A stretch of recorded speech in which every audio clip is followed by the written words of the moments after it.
Kidnap होने और हैवान जैसे डाकू का सामना करने के और खुद को बचाने के लिए उसने उसका बिल्कुल भी विरोध नहीं किया। यहाँ तक उसने हैवान को पकड़वाने के लिए घर पर विभिन्न जगह पर अपने निशान भी छोड़े और लगातार उसके मूड को खुश किया। अंत में उसने उसकी सहानुभूति जीत ली और उससे जिंदा बचने में कामयाब रही। हालांकि यह उसका अपना दिमाग था जिसने उसे बचाया था, क्योंकि वो लंबे समय से मृत घोषित थी, इसलिए पुलिस को संदेह है। उससे पूछताछ कर रहे पुलिस वाले को लगा कि वो सिर्फ झूठ बना रही है, वो अपने घर की बातों को छुपा रही है। बाद में 2 महिला पुलिस अधिकारी इसमें शामिल हुई। पुलिस उसकी बातों को और ध्यान से समझने के लिए लिसा ने अधिक विवरण से बताया। अपहरणकर्ता के घर में 22 सीढ़ियां हैं। पूरे दिन उसे पड़ोसियों की कोई आवाज नहीं सुनाई दी। यह एक कार्यालय भवन होना चाहिए। लेकिन इन बातों से पुलिस उस पर और शक करने लगी। उन्हें विश्वास नहीं हुआ कि इन परिस्थिति में कोई इतना शांत कैसे रह सकता है। शायद आपने पुलिस और डाकू वाली बहुत सी फिल्में देखी होंगी। इस समय लिसा का दिल जोरों से धड़क रहा था। यह ऐसा था मानो वो किसी भूतिया घर से भाग कर आई हो। वो मौत से बच गई। न केवल उसे आराम मिल रहा है, बल्कि उसे झूठा भी माना जा रहा है। दूसरी तरफ दूसरे थाने में पुलिस एक और सिलसिलेवार हत्याकांड से परेशान थी। लगातार 3 महिलाओं की हत्या कर दी गई। मरने से पहले उन सभी पर हमला किया गया था। जब शव मिला तो उसके हाथ रस्सी से बंधे हुए थे, इसलिए कोई गवाह नहीं था। मामले में कोई प्रगति नहीं हुई। मामले की जांच करने वाले पुलिस अधिकारी लैरी थे।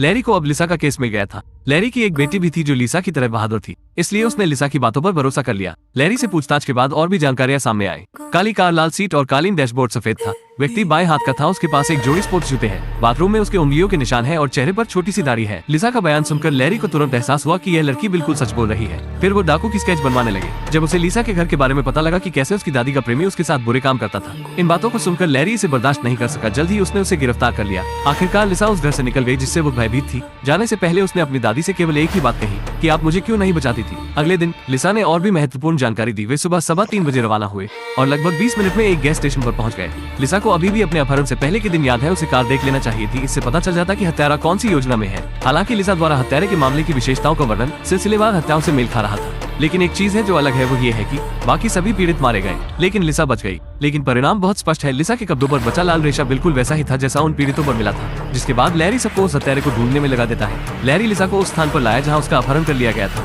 वो हत्यारे के निवास स्थान का पता लगाना चाहता था। लिसा की अद्भुत स्मृति के माध्यम से लिसा ने अपनी आंखें बंद कर ली और गाड़ी में लेट गई, ठीक वैसे ही जैसे वो हत्यारे की गाड़ी में लेती थी। फिर वो पूरे रास्ते को ध्यान से देखने लगती है। आश्चर्य की बात यह है कि उसका वर्णन सटीक था। पुलिस की गाड़ी रुकने के बाद लिसा को एक परिचित जगह दिखी। यह वही पार्क था जहाँ से वो भागी थी। पुलिस हत्यारे का स्थान निर्धारित करती है। तुरंत हमला शुरू करे और पुलिस को गश्त लगाने की व्यवस्था करे। आसपास कुछ ही देर में काली कार पुलिस को नजर में आ गई। हाँ, यह वही आदमी था जिसने लिसा का अपहरण किया था। पुलिस यातायात नियमों का उल्लंघन करने के बहाने वो कार की तलाशी लेना चाहता था, लेकिन उस आदमी ने इनकार कर दिया। इसलिए पुरुष अधिकारी केवल फोटो ही ले सकता था, इसकी पुष्टि करने के बाद कि क्या उसकी कार ने किसी को टक्कर तो नहीं मारी है। फोटो लेने के बाद उसने उसे जाने दिया। फोटो जल्द ही पुलिस स्टेशन को भेज दी गई। लिसा ने 6 तस्वीरों में हत्यारे को पहचान लिया। आखिरकार शातिर हत्यारा पकड़ा गया। पुलिस को लिसा द्वारा उसकी कार में छोड़े गए खून के धब्बे मिले, हरा कालीन और 22 सीढ़ियां जैसा उसने कहा था। बाद में उन्हें उसके बाल, उंगली के निशान और एक जोड़ी जूते भी मिले जैसा उसने कहा था। बहुत सारे सबूतों के सामने आदमी ने जल्दी से स्वीकार किया कि यह वही हत्यारा है और केस आखिरकार सॉल्व हो गया। पुलिस स्टेशन में सभी ने बहादुरी के लिए लिसा की सराहना की, क्योंकि उसने कितनी और लड़कियों का अपहरण होने से बचा लिया। लिसा को अंत में उसकी आंट ने अपने पास रख लिया। फिर वो अपनी बहन के साथ एक खुशहाल परिवार में रहने लगी।